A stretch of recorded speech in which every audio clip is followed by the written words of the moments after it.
बिस्मिल्लाहिर्रहमानिर्रहीम।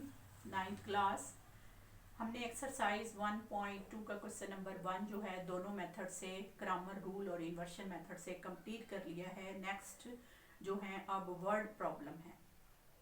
तो teachers in problems को सॉल्व नहीं करवाते और ये कह के छोड़ देते हैं कि जी ये एग्ज़ाम में नहीं आते। लेकिन ठीक है, एग्ज़ाम में कभी नहीं आए, लेकिन इसके अंदर कुछ चीज़ें ऐसी हैं ऑब्जेक्टिव टाइप जो कि समझना बहुत ज़रूरी है। देखें, ये जो वर्ड प्रॉब्लम होते हैं ना, ये डेली लाइफ के प्रॉब्लम होते हैं, इसीलिए इनको वर्डिंग में दिया जाता है।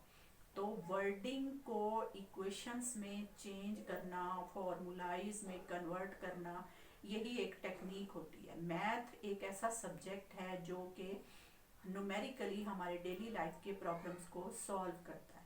देखें, ये इसीलिए मैथ को क्वीन ऑफ साइंस कहा जाता है, यानी ये तमाम साइंस सब्जेक्ट्स के जो प्रॉब्लम्स हैं न्यूमेरिकली वो सॉल्व करता है, इसीलिए इसको क्वीन ऑफ साइंस कहा जाता है, यानी ये जो है सबको हेल्प करता है।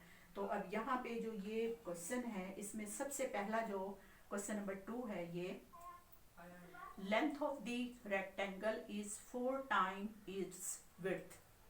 तो width, the parameter of the rectangle is 150, find the dimension. अब देखें, पैरामीटर, किसी भी रेक्टेंगल का पैरामीटर क्या होता है और उसको उसकी डायमेंशन क्या होती है, ये चीज़ें समझना बहुत ज़रूरी हैं।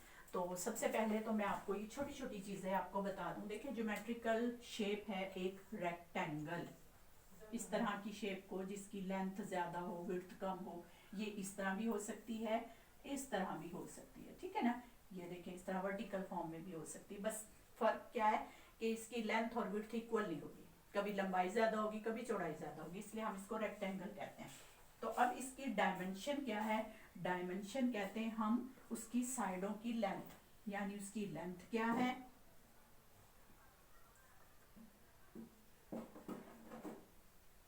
डायमेंशन यानी उसकी लेंथ और उसकी विड्थ, ये फाइंड करना डायमेंशन कहलाता है। अगर कोई कहे ना कि डायमेंशन फाइंड करें रेक्टेंगल की, तो हमने उसकी लेंथ और उसकी विड्थ फाइंड करनी, क्योंकि दो लेंथ आपस में इक्वल होंगी, दो विड्थ फाइंड करनी पड़ेंगी, ठीक है ना। तो ये दोनों इक्वल हैं, ये दोनों इक्वल हैं, तो हमें ये फाइंड करनी है। ये तो इसकी डायमेंशन है। दूसरा, पैरामीटर क्या होता है? पैरामीटर, ठीक है, जब पैरामीटर होता है sum of the length of all sides, यानी उसकी जितनी भी साइड्स हैं ना, उनको सम कर लिया जाए। अब देखो, इसमें दो ये लेंथ है और दो विड्थ हैं, तो 2 time length plus 2 time width, तो ये पैरामीटर हो जाएगा, ठीक है ना। पैरामीटर यानी दो उसकी लेंथ है, दो उसकी विड्थ है। अब वो जो भी शेप है उसका पैरामीटर यही होगा कि उसकी जितनी साइडें हैं उनको सम कर लिया जाए। अब जैसे स्क्वायर है, तो स्क्वायर का पैरामीटर क्या होगा? स्क्वायर की शेप अगर हम देखें तो उसकी चारों साइड इक्वल होती हैं, ठीक है ना। ये इस तरह चौरस फॉर्म में होगा ये, ठीक है। अब इसकी चारों साइड इक्वल है, तो अब इसका पैरामीटर क्या होगा? 4l, ठीक है, यानी 1 2 3 4 टाइम l, यानी ये भी l, ये भी l, ये भी l, ये भी l, टोटल कितने हो गए? 4l, ठीक है। और इसमें ये 2l, 2 इसकी विड्थ, ठीक है। तो पैरामीटर क्या होता है? Sum of the length of all sides, जितनी भी उस फिग की साइड्स हैं उन सब की लेंथ को, चाहे वो इक्वल हैं चाहे वो डिफरेंट हैं, उन सबको ऐड कर लिया जाए तो वो उसका पैरामीटर होता है, ठीक है ना। तो पैरामीटर फाइंड करना हो तो हमें असल में उसकी लेंथ की समेशन फाइंड करनी है, उनको ऐड करना है, ठीक है। लेंथ फाइंड करेंगे तो हम उसका पैरामीटर निकालेंगे ना, ठीक है। अच्छा जी, अब ये क्वेश्चन नंबर हम 2 जो है इसकी इक्वेशन बनाते हैं। इससे रिलेटेड जो इम्पोर्टेंट बात थी वो मैंने आपको बता दी है। अब हम आगे देखते हैं इसमें उसने कहा क्या है। हाँ जी, क्वेश्चन नंबर 2 है length of the rectangle is 4 time its width, कि उसकी लेंथ जो है वो उसकी विड्थ से, उसकी चौड़ाई से 4 टाइम ग्रेटर है, 4 गुना ज्यादा है, यानी लेंथ ज्यादा होती है, जाहिर है 4 टाइम है, ठीक है। तो हम इसकी इक्वेशन बनाते हैं। और दूसरी बात की है, parameter of the rectangle is 150, find the dimension of the rectangle.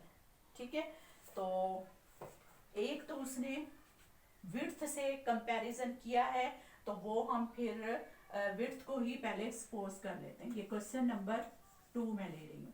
Late width of rectangle. देखिए वर्ड प्रॉब्लम है तो इसमें फिर थोड़ी सी वर्डिंग तो हमें लिखनी पड़ेगी ना, जाहिर है हमें बताना पड़ेगा इस चीज को हम ये ले रहे हैं, इस चीज को हम ये ले रहे हैं। तो विड्थ को मैं सपोज करो x ले रही हूँ, ठीक है। तो उसकी जो लेंथ होगी वो 4 टाइम x होगी, क्योंकि उसने खुद कहा है कि इसी का 4 टाइम है, ठीक है ना। ये y है, तो अब जो इक्वेशन बन गई वो क्या होगी, length of the rectangle is 4 time its width by given condition. जी, ये अब इसकी विड्थ है और ये इसकी लेंथ है, यानी इसको ही 4 टाइम किया गया है। तो पैरामीटर क्या होगा, पैरामीटर इसको भी 2 टाइम लेंगे, इसको भी 2 टाइम लेंगे। 2x प्लस इक्वल जो उसने पैरामीटर दिया है वो कितना है, 150। ठीक है, उसने खुद कहा है कंडीशन में कि जी उसका पैरामीटर है 150 सेंटीमीटर, ये ठीक है। अब देखें हम इसको सॉल्व कर लेते हैं इस इक्वेशन को, क्योंकि हमने डायमेंशन फाइंड करनी है, उसकी विड्थ भी फाइंड करनी है, लेंथ भी, दोनों में अननोन x आ रहा है। ठीक है, तो अब हम इसको पहले सॉल्व करते हैं। ये हो गया 2x प्लस 4 2 ज़ा 8x इक्वल 150। तो 8 और 2 कितने हो गए, 10x इक्वल 150। तो x की वैल्यू निकालें, 150 डिवाइड बाय 10, तो 0 से 0 कैंसिल हो गया, ये आ गया 15 सेंटीमीटर। तो x हमने किसको कहा था, विड्थ को, तो इसका मतलब है विड्थ जो है वो 15 सेंटीमीटर है। ठीक है, अब हम ये विड्थ आ गई, अब लेंथ निकाल लेते हैं, जो हमने इसी से कंपेयर करके निकाली थी वो क्या थी, 4x। तो इसी को 4 से मल्टीप्लाई कर देंगे तो ये 60 सेंटीमीटर आ गई। ठीक है, तो इसकी डायमेंशन फाइंड करनी थी, उसने कहा था find the dimension of the rectangle, यानी उसकी लेंथ और विड्थ फाइंड करें। तो वो हमने बता दी है कि लेंथ इसकी है 60 सेंटीमीटर और विड्थ है इसका 15 सेंटीमीटर। ठीक है, देखें वर्ड प्रॉब्लम है, बहुत आसान है, इसमें कोई मुश्किल नहीं, हमें सिर्फ वर्डिंग को समझना होता है और उससे हमें वो सारी चीज फिर समझ आ जाती है। ठीक है, अब मैं आपको नेक्स्ट क्वेश्चन की इक्वेशंस बना के दे देती हूँ और आपने फिर उनको सॉल्व कर लेना है।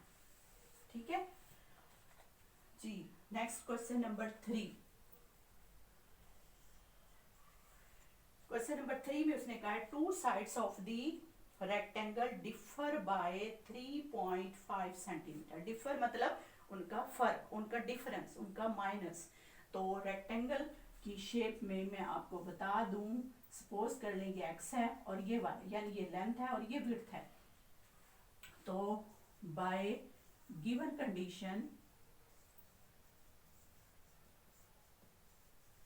हाँ जी, फर्स्ट इक्वेशन क्या बनेगी, डिफरेंस x माइनस वाई, यानी दोनों साइड्स का जो फर्क है, डिफरेंस है, वो कितना है, 3.5 सेंटीमीटर।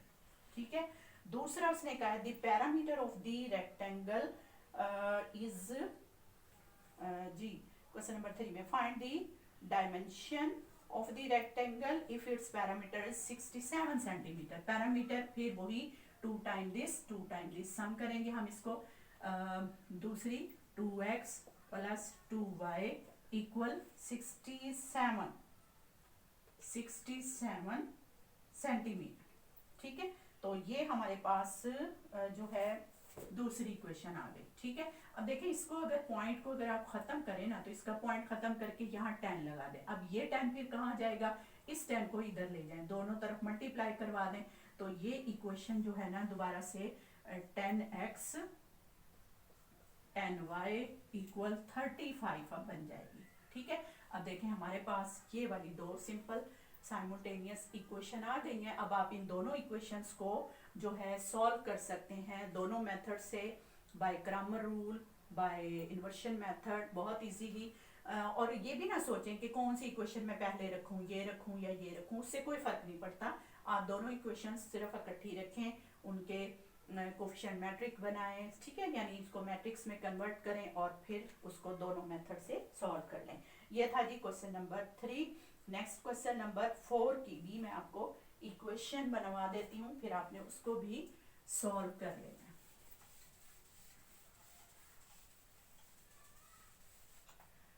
क्वेश्चन नंबर 4 जी, question number 4, the third side of an isosceles triangle. अब देखो आइसोसेल ट्राइंगल क्या है, ऐसी ट्राइंगल जिसकी दो साइड्स इक्वल होती हैं। ठीक है ना, आपके माइंड में ये बात क्लियर होनी चाहिए कि उसकी दो साइड इक्वल है, तो तीसरी साइड जो है वो डिफरेंट होगी।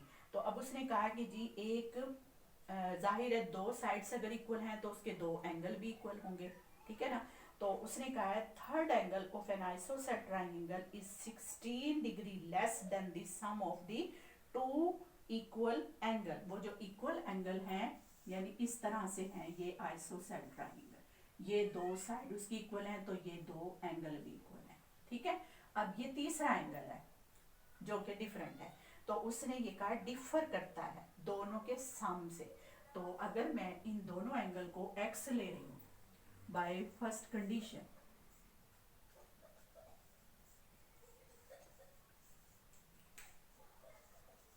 जी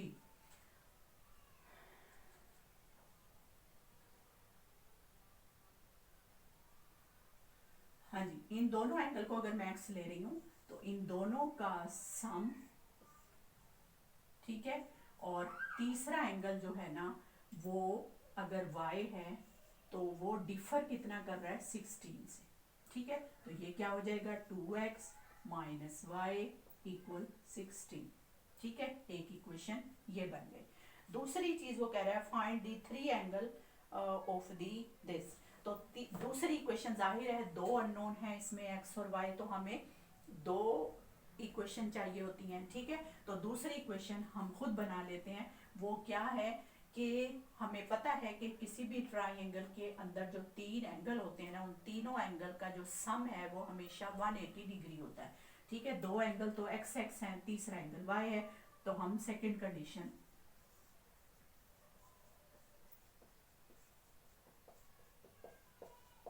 वो हम खुद बना लेते हैं, x प्लस वाई यानी तीनों एंगल का सम इक्वल 180 डिग्री, ये 16 डिग्री।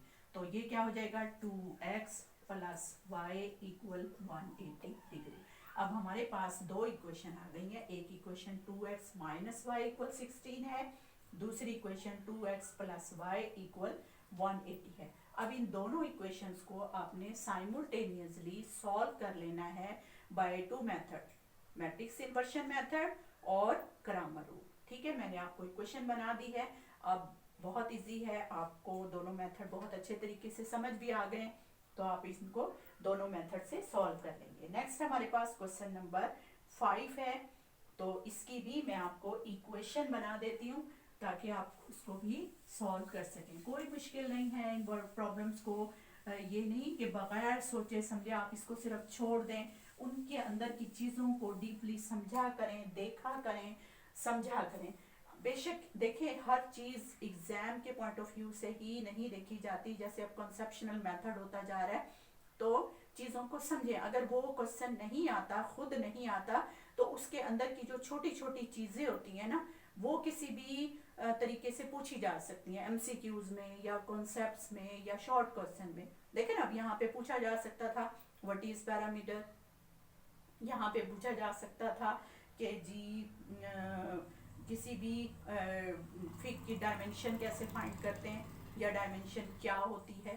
ठीक है ना, तो ये वो कंसेप्शनल चीजें हैं जो आपको समझनी है। अच्छा जी, क्वेश्चन नंबर 5। हाँ, यहाँ पर क्या कह रहा है, one acute angle of a right angle is 12 degree more than the twice of the other acute angle. अब देखें एक्यूट एंगल क्या होता है, राइट एंगल क्या होता है, तो आपको ये भी पता होना चाहिए। देखो राइट एंगल ऐसी ट्राइंगल होती है जिसमें एक एंगल 90 डिग्री का होता है, ठीक है ना। अब जाहिर है एक एंगल ही 90 डिग्री का उसमें बड़ा है, बाकी जो दो एंगल हैं वो छोटे होंगे, 90 डिग्री से छोटे होंगे, ठीक है।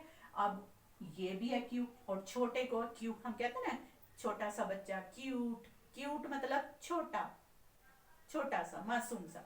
तो 90 से छोटे एंगल्स जो है ना वो एक्यूट एंगल हैं, और इसके दोनों एंगल अब एक्यूट होंगे। तो वही वो कह रहा है कि जी one acute angle of a right angle is 12 more than the twice of the other acute angle. तो अब दोनों एक्यूट एंगल्स में कंपैरिजन हो रहा है, तो हम उसको पहले सपोज कर लेंगे। लेट टू एक्यूट एंगल क्या है, x और y, ठीक है। अब बाय फर्स्ट कंडीशन,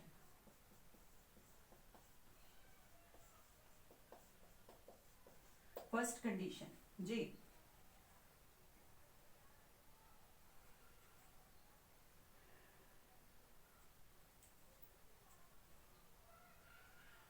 हाँ जी, कितना, ट्वाइस। एक एक्यूट एंगल को मैंने x का है, दूसरे को y का है, तो उसने कहा है कि उससे वो ज्यादा है, यानी 2x माइनस वाई इक्वल 12। एक एक्यूट एंगल दूसरे के ट्वाइस से 12 डिग्री ज्यादा है, ठीक है। ये एक इक्वेशन बन गई। अब वो दूसरा कह रहा है find the acute of the right angle, यानी उसके जो एक्यूट एंगल है ना दोनों एक्स वाई वो फाइंड करें। अब दो इक्वेशन चाहिए थी ना हमें, तो यहाँ तो उसने एक ही इक्वेशन दी है, तो हम दूसरी इक्वेशन खुद बना लेते हैं, ठीक है। क्या, एक तो 90 डिग्री है बाय सेकंड कंडीशन, हम दोनों बना लेते हैं बाय सेकंड कंडीशन। हाँ जी, दो एंगल तो x और y हैं, और एक है 90 डिग्री का, एक 90 डिग्री का है, एक x है, एक y है, और इन तीनों एंगल का सम जो है वो क्या है, 180 डिग्री। तो x plus y equal 180 minus ये 90 डिग्री उस तरफ जाके माइनस हो जाएगा, तो ये कितना बन जाएगा, 90 90 90 180 होता है ना, तो 180 में से 90 निकल गया 90। तो एक इक्वेशन हमारे पास ये आ गई, ये दूसरी इक्वेशन और ये फर्स्ट इक्वेशन। अब आपने इन दोनों इक्वेशंस को ऊपर नीचे रख के इनको साइमल्टेनियसली सॉल्व करना है by two method, Cramer rule and by inversion method, ठीक है। चलें जी, ये जो लास्ट है क्वेश्चन, ये बहुत बड़ी लंबी वर्डिंग है, कंफ्यूज्ड है आप, इसमें ना ही पढ़े तो अच्छा है। खैर मैंने फर्स्ट 4 जो हैं आपको ये करवा दी हैं, इसकी क्वेश्चंस बनवा दिए, एक तो क्वेश्चन मैंने आपको सॉल्व कर दिया था। उम्मीद है आपको ये भी अच्छे से समझ आ गई होंगी, क्योंकि इसमें बहुत छोटी छोटी चीज़ें हैं जो समझने वाली थी, इसलिए मैंने ये करवा दी हैं। अक्सर टीचर ये क्वेश्चन छुड़वा देते हैं, तो आपने ये छोड़ने नहीं है, इनको भी वर्डिंग को समझ के इसको प्रैक्टिस के लिए ही करें, क्योंकि क्वेश्चन तो बन गई हैं देखें, तो आपने अब इसको अपनी दोनों मेथड की प्रैक्टिस के लिए सॉल्व ज़रूर करना है, ठीक है। चलेगी, दुआओं में याद रखिएगा। अल्लाह हाफ़िज़।